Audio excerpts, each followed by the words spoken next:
Thank you. The next item of business is a members' business debate on motion 17049 in the name of Gordon MacDonald on construction skills for the future. The debate will be concluded without any questions being put. I'd be grateful if those members who wish to speak were to press their request to speak buttons, and I call on Gordon MacDonald to open the debate.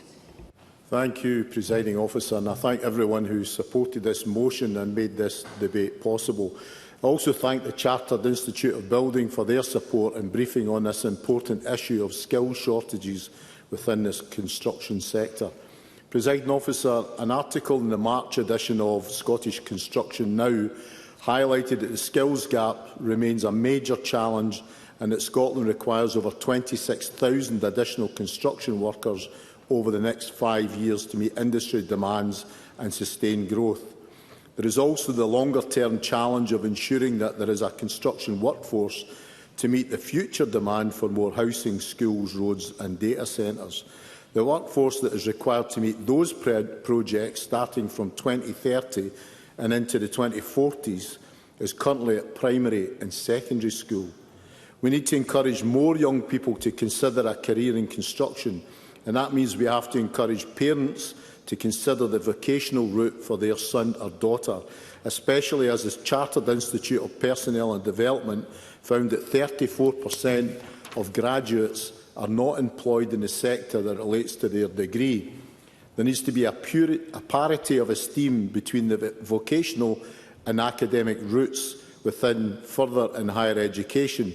One suggestion that was made at a recent meeting of the Economy Committee is that instead of referring to a 4-year apprenticeship qualification as an SCQF6, which most folk don't understand, we should refer to the qualification as a vocational degree.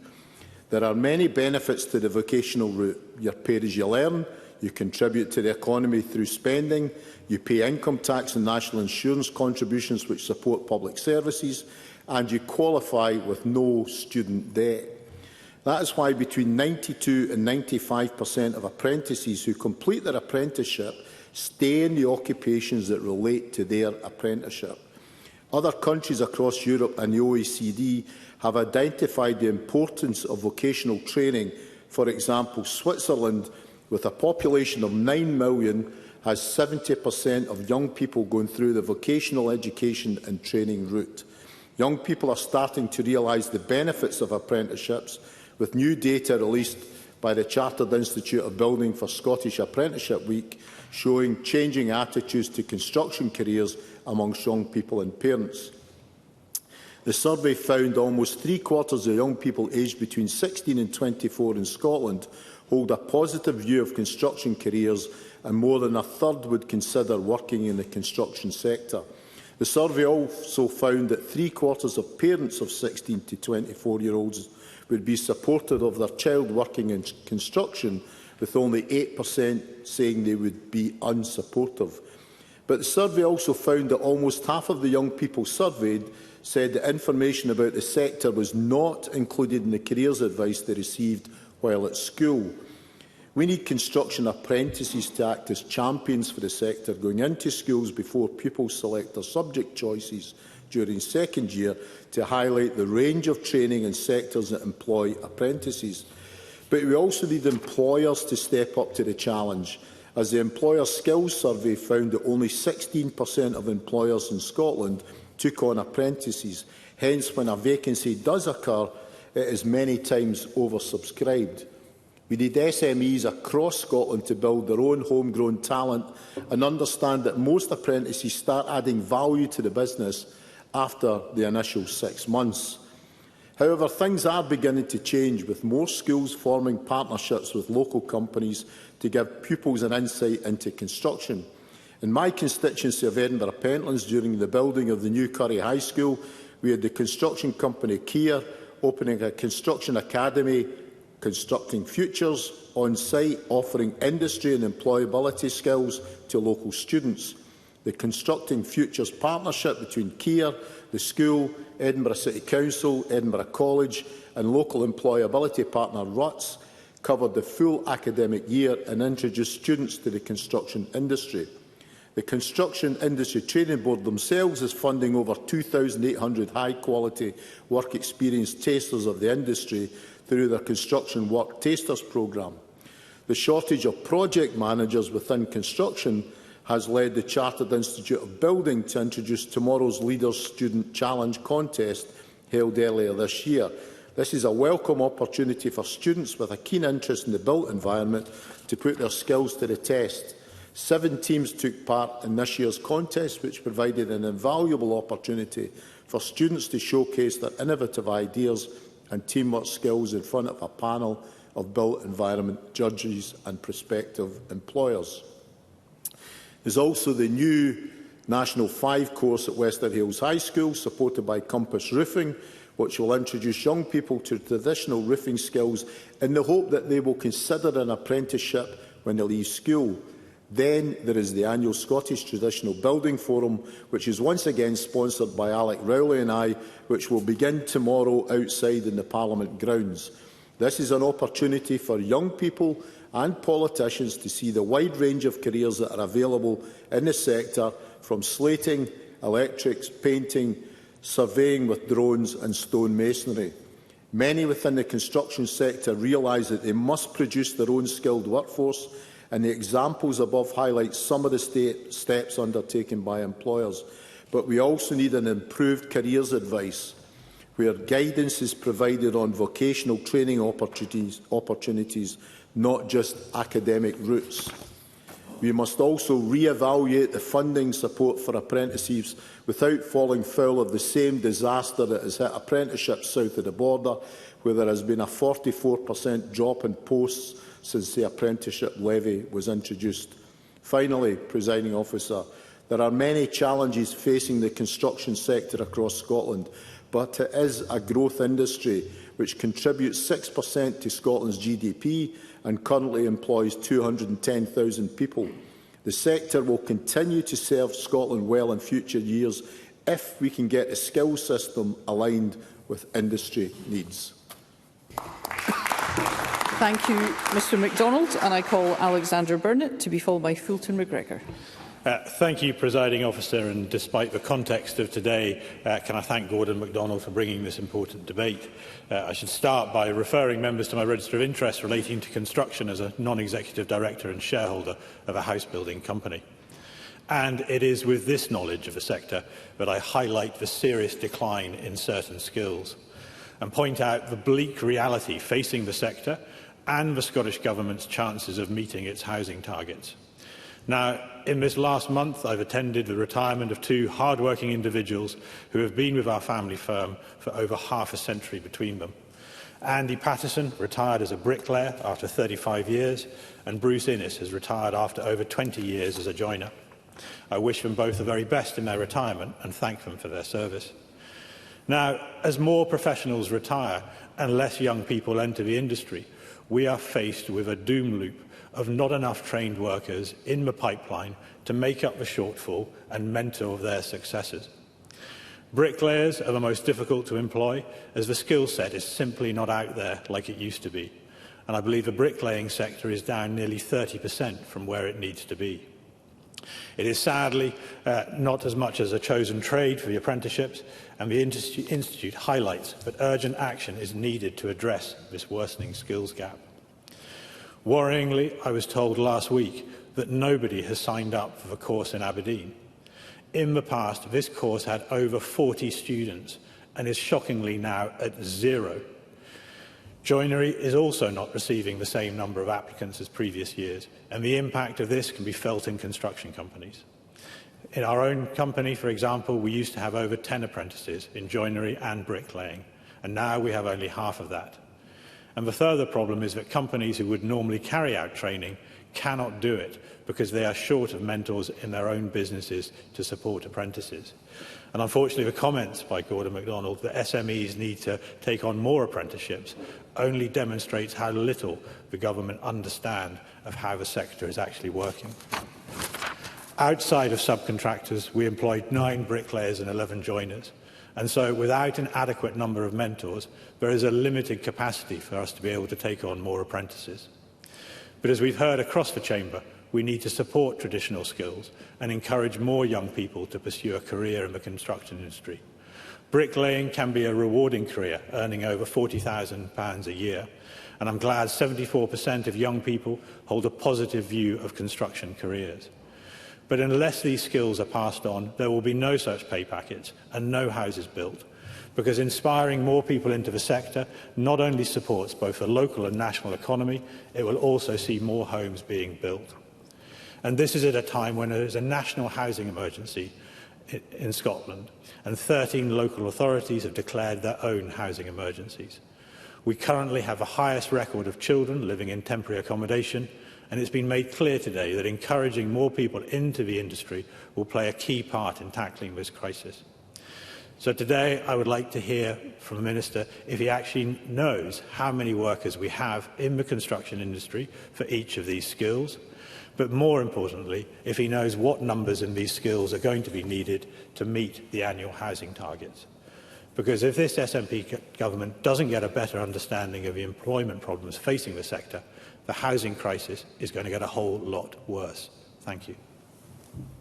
Thank you. And I call Fulton McGregor to be followed by Carol Mockin.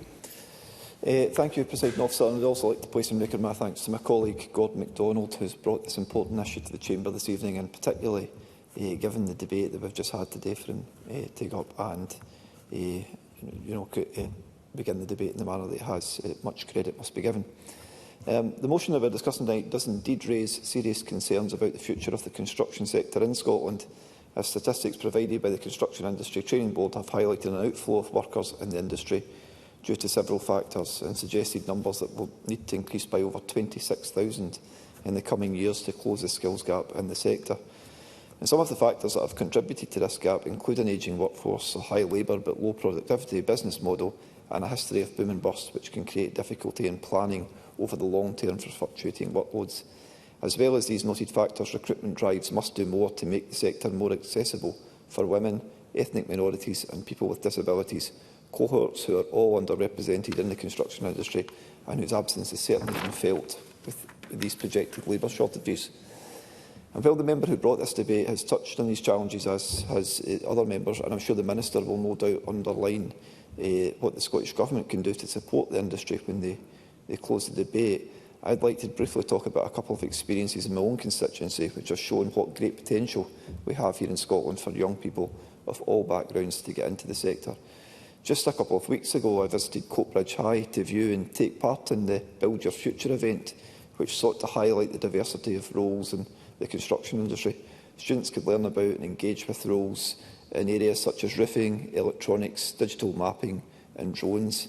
The rise of technology in recent decades has greatly expanded the potential for people with hugely varying interests to consider a future in construction. And I spoke to students who were genuinely keen to see what the sector could offer them and their families. But one of the most encouraging aspects of my visit to Coatbridge High was seeing the attitudes of what might have been thought of as being a male-dominated industry have now changed significantly, with plenty of boys and girls registering their interest in getting involved. And this really it struck me, the fact that there was so many girls wanting to be involved in it. In addition to this, earlier this year in March, the Constructing Futures programme was introduced to pupils from both St Ambrose High School and Coatbridge High, and gave them an opportunity to experience a working construction site for 10 weeks, giving them practical experience and industry-recognised qualifications. And programmes like these, as we know, boost skills, knowledge and connections and confidence for those who might be considering a career in construction. And for the first time in the programme's history, the students who joined the programme were not exclusively male, which backs on from a previous point, which once again shows that this shift may be happening within the industry and society more generally. So while I do accept the concerns that we've heard tonight of bodies such as the Construction Industry Training Board, and we do need to do more, what I've been seeing in my constituency of Coatbridge and Christine has been encouraging, and I'm sure some of my other colleagues in the Chamber and all across parties will have similar accounts across their constituencies and regions as well. In closing, Presiding Officer, I'd like to again thank Gordon MacDonald for bringing this issue to the Chamber and for giving me an opportunity to talk about all the great work I've seen from the students at two schools in my constituency, St Ambrose High School and Coatbridge High. And I should point out that they're two of the schools that will be attending Gordon MacDonald's event on Thursday, and although I won't be here personally, I've met a lot of the students involved in it, and I wish them well at that event. And the motion specifically cited the fact that there is interest among Scotland's young and acknowledgement amongst them that a career in construction is a good one. There will be challenges in the sector, especially concerning recruitment, but from what I've seen, the interest among our young people is definitely there, so we must try and harness that interest so that we can make it work for Scotland in the years to come. Thanks a lot. Thank you. And I call Carol Mockin. Thank you, Presiding Officer. Can I start by thanking Gordon MacDonald for bringing this debate to the Chamber? If we want to meet all the expectations we have set out in this Parliament over the last 4 years, the building of homes, infrastructure around roads, railways, cycle lanes, indeed have decent public services such as hospitals, schools, community centres, we have to acknowledge we need skills in trades, traditional trades along with skills in retrofitting. Our joiners, plumbers, roofers, the whole variety of skills are so important to our future. To meet our climate target, our most important commitment to future generations, we must ensure a skill set within the construction industry. And that's why it's so important this debate has come to the Chamber. I'm pleased to see the data suggesting young people see a future in this area. For me, it is important that we ensure this sector is well regulated, safe and has strong terms and conditions for those who work in it. I've met with trade union colleagues within construction, and we do have some work to do, but I recognise the work that is ongoing with the trade unions and the construction industry. Over my time in Parliament, I've been fascinated by the knowledge of colleagues in this area, and I've learned a great deal about this sector. Tonight's debate is such an important one. The work to ensure the ongoing good quality and future construction work and continued existence of the buildings and retrofitting that we need must be done in tandem with the progression of construction training, as others have said. During my time as an MSP, I've had the great pleasure of meeting a number of trades workers from a great variety of trades and backgrounds right across my South Scotland region, and I've attended the skills workplace thing outside, and I will be again this year. Young workers in particular recognise that they need the skills to enable us to meet the challenge of reaching net zero and deliver on all the retrofitting of buildings and the building, as I've said before, of our infrastructure and our community settings, not only now but way into the future. And there are lots of skills out there that need to be developed. The consistent message that I have heard from businesses and workers across the sector is that the Scottish Government must set policies to establish clearer training routes, to invest in local training and particular drive a desire to save some of the skills that are out there. And we've heard that from other members today. I have previously raised in the Chamber the challenge that young apprentices face in accessing that local education that will allow us to keep these skills. People seem to find it difficult to find the right provision to enable them to keep up their competencies and qualifications and become a professional in that sector. And I have mentioned this before. So if the Minister has any advance information on that, I would really appreciate it. That link with apprenticeships being able to be undertaken locally in rural areas like mine, I think makes a great difference. That model really helps our young people to take on these roles and jobs that we've heard about from Gordon MacDonald in his opening speech.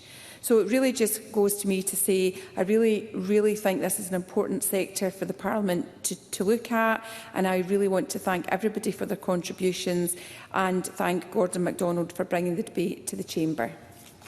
Thank you, and I now call on the Minister. Presiding Officer, the Scottish Government very much recognises the importance of a thriving construction industry to Scotland's economy. We also acknowledge that the sector faces recruitment challenges and are aiming to address these primarily through the Construction Leadership Forum, a collaborative structure between industry, workforce representatives, public sector agencies and the Government that's chaired by the Minister for Business. The Construction Leadership Forum's Skills Working Group was co-chaired by Skills Development Scotland's main focus is to work around boosting the workforce and recognition that the sector requires a significant skilled uplift to deliver net zero. The UK Construction Industry Training Board figures suggest an annual recruitment gap sitting at around 5,000 people in Scotland, and estimates suggest the industry needs 64,000 new people in the next decade. However, demand is not geographically uniform, as the excellent CITB biannual report of where the workforce is located clearly demonstrates. CITB data also suggests that there is a disconnect between the number of young people embarking upon construction-related courses in our colleges and those who then go on to work in the sector. And that's a situation we need to understand the causes of and address. And I want to recognise the constructive role being played by CITB in all of this. Apprenticeships are absolutely vital in helping to develop a pipeline of talent for the construction industry as well as for other key sectors. That's why we continue to invest significant funding in our apprenticeships to meet the needs of employers, the workforce, young people and Scotland's economy. And construction apprenticeships continue to have one of the highest take-ups. Figures show that construction occupations accounted for a quarter of all MA starts in 23-24, as well as the highest number of MAs in training, comprising a third overall. Foundation and graduate apprenticeships are also available for construction, ensuring that our overall apprenticeship package provides a wide range of rewarding career options within the sector. But we can and must do more. Costs, economic confidence and apprenticeship delivery are all areas which need to be addressed. This may involve considering different pathways into the industry, looking beyond traditional City and Guilds 4-year apprenticeships. I'm also very much alive, Presiding Officer, to the role of the private sector provision in all of this, having visited the National Construction College in Shinnon a few months ago. There is no doubt that in setting out to tackle construction industry shortages, we need to consider who is best placed to deliver training and where. And we need to recognise that when it comes to our colleges and businesses seeking to have courses delivered in their specific localities, we require those businesses to come together to ensure there is a critical mass of trainees and a pipeline in place to make that delivery viable over a sustained period. Otherwise, the ask of our colleges can become impossible. The Scottish Government remains committed to an all-age careers support offer that supports people to progress toward rewarding careers. Learners must choose their own paths. However, we need to ensure that in making their choices, they are aware of the range of potential pathways and informed by up-to-date information about the likely labour market trends and the potential economic outcomes of their choices, highlighting the opportunities available within the construction sector. Introducing young people to careers in construction and letting them experience the opportunities available has been taken forward across Scotland by developing the young workforce who are embedding construction work tasters into schools. It's a 3-year project funded by CITB and has been co-developed with the DYW network, employers and young people. And that sits alongside the work of SDS in providing an all-age career service in every local authority area. Those advisors involved in that service are well placed to provide awareness of opportunities in the construction sector. However, they are not the principal influence on young people when it comes to settling on a career pathway, as Gordon MacDonald highlighted. The biggest influence is parents and carers, and there is undoubtedly work to be done in tackling biases against trades, even though each and every household in this country is reliant on some of the services that they provide. And I recognise there is more to be done to tackle such prejudices and encourage young people to view jobs in construction in a positive light. And I say that as the son of a joiner. There is good money to be made and rewarding careers to be found in construction. The scaffolders I saw under training in Shinnon are an example of that. Presiding Officer, subject to legislative processes, the reform agenda for post-school education and skills will bring together all apprenticeship funding into one organisation, making it more streamlined, transparent and easier to direct and deliver. And I want that future offer to better support SME participation, the need for which Mr MacDonald also highlighted. As we look to the future and as part of what is a wide-ranging reform agenda, we're going to give careful consideration as to the balance of apprenticeships across key economic sectors to meet wider economic and industry demand, including within our vital construction sector. In the recent programme for government, the First Minister set out committing to bring together employers, colleges, universities and other partners to ensure the system is responsive to regional and national skills need, and work to deliver that is progressing well. But it will take a little time for us to see the fruits of that. Producing completed apprenticeships will take a bit longer, so we also need an uplift in available skilled workers now. Scotland needs talented and committed people from across the world to be able to work and study here without excessive barriers. The evidence shows that those who choose Scotland as their home help grow our economy, increase productivity and innovation, and address skills shortages. Migration policy should support mobility, collaboration and innovation, and must suitably reflect the skills requirements of all sectors of the economy.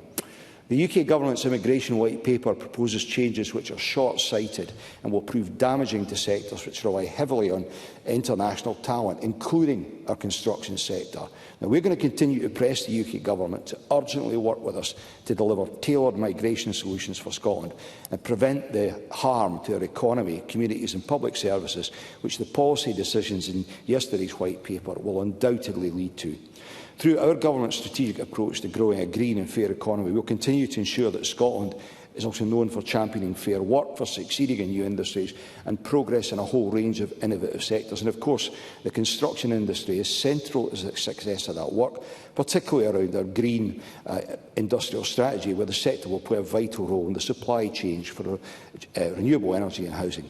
But we must also not lose sight of the vital role of traditional building skills, stonemasonry being a case in point, in maintaining existing infrastructure and ensure that these are promoted to the next generation as career options. Presiding Officer, let me thank Gordon MacDonald for his securing this debate, for his very informed opening speech and for co-hosting with Alec Rowley the construction skills demonstration outside Parliament tomorrow. I look forward to attending and taking part, though I should warn him that the building skills gene has unfortunately skipped a generation in my case. I am my father's son in many regards, but not that one. Presiding Officer. Thank you. That concludes the debate and I close this meeting.